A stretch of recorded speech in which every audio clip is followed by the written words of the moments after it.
Okay, good morning, guys. This is going to be a video on how you graph using an equation, y6, which is the one that's going to be going over this. All the equations are given to you in slope-intercept form, so that's what I'm going to go ahead and show you how to do. That way, you don't have to worry about not knowing what you're doing when you get on the IXL. All right, so let's look at a couple of these here.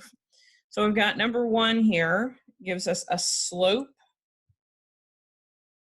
of 1/4 and an intercept of -1. Okay, so our slope is 1/4, our intercept is -1. So when you're graphing something that is given to you in this way, kind of like the last video I showed you where you use the point to start, we're going to use our intercept here to start. So my intercept is at -1 on the y-axis. So here's my intercept right here at -1. All right. And then I'm going to use my slope to tell me from there where my next 2 points are, because remember, we always want to have at least 3 points on the line.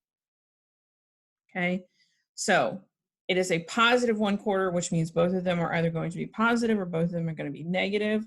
So I'm going to run to the positive, I'm going to rise to the +1, and I'm going to run to the +4. So 1, 2, 3, 4. Here's a point.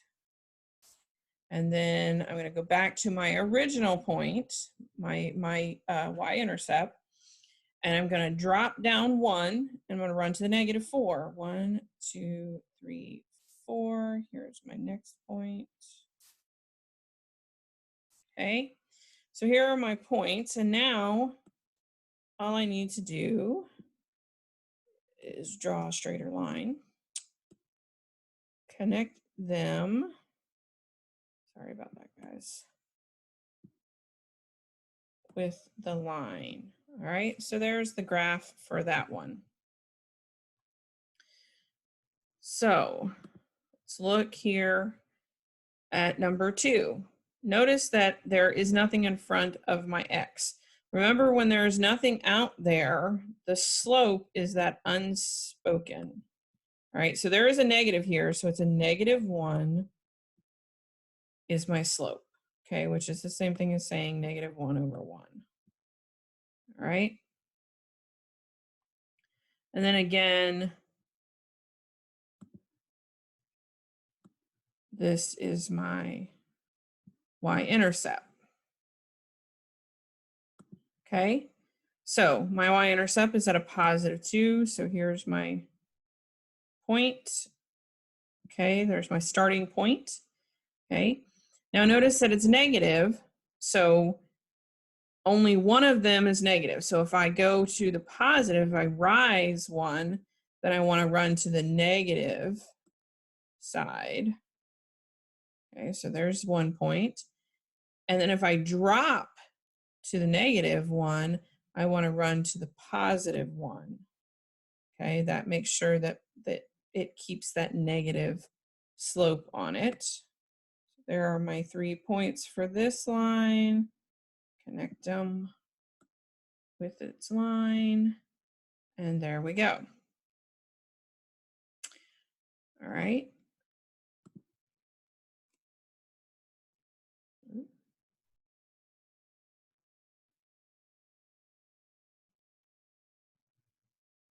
Let's clear that off of there so that I can move it.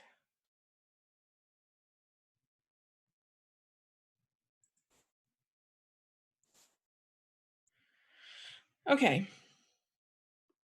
Here we go. That's what I want to do. I want to show you some specific ones just because when you run across them, I want to make sure that you know exactly what you're doing. So notice number 6 here. Number 6 is not written the way you're used to seeing it. It's not y is equal to mx plus b. Anytime you see y is equal to a number, it's still in slope-intercept form. The difference is that my slope is equal to 0. Okay.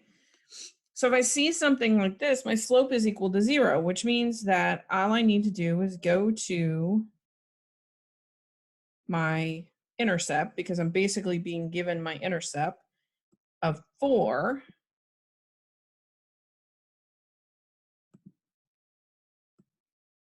All right, so there's my intercept, there's my 4.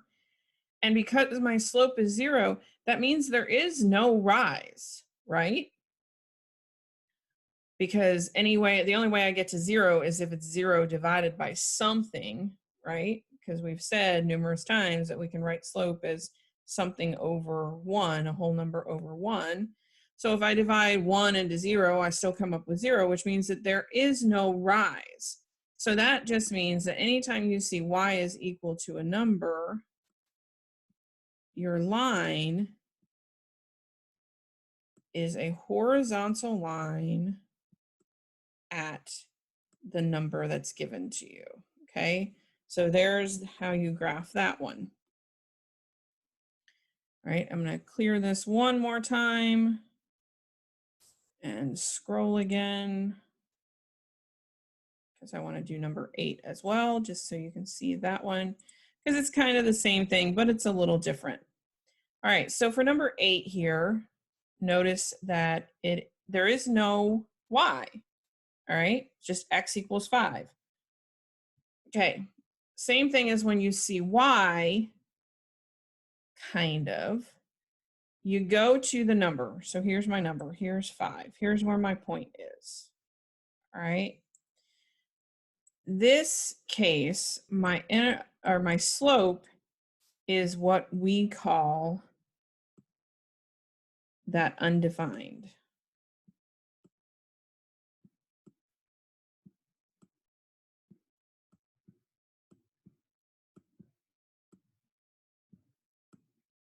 Okay, hopefully you guys remember this from back a couple months ago. So basically what it's saying is there's some number up on the top, and below that is a 0, meaning there's no change in my run, right?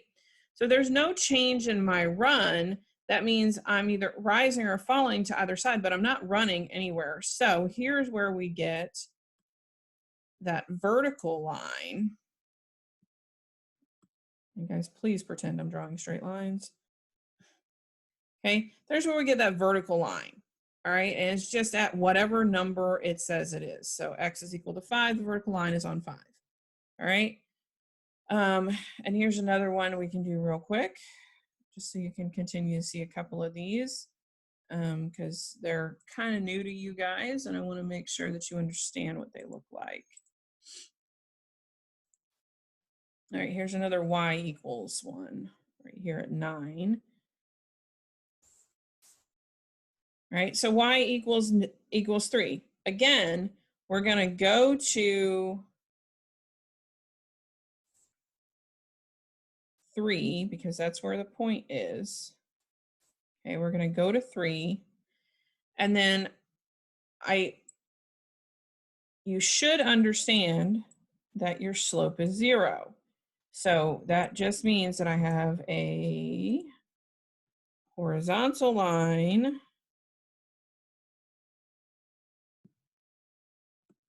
at the point of y is 3, okay?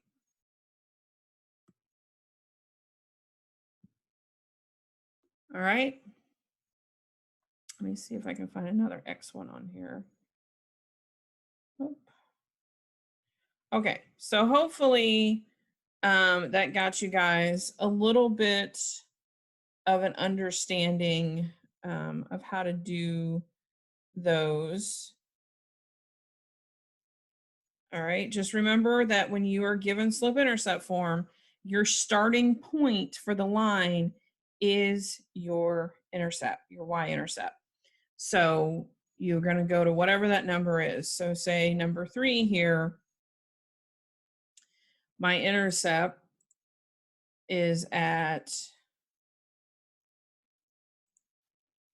+1. So here's the 1. Okay. My slope is 1/1. Remember, anytime there's an unspoken, there's a nothing out in front of your x, it's an unspoken 1. So I'm going to rise to the positive and run to the positive 1. And I'm going to drop to the negative and run to the negative 1. Okay. And there is that line. All right. So hopefully that gives you guys a little bit of a better understanding of everything that's going on. I'll do a couple more of these for next week as well and get them posted because we're doing some more graphing stuff next week. And I'll see you guys on your videos. Have a good week.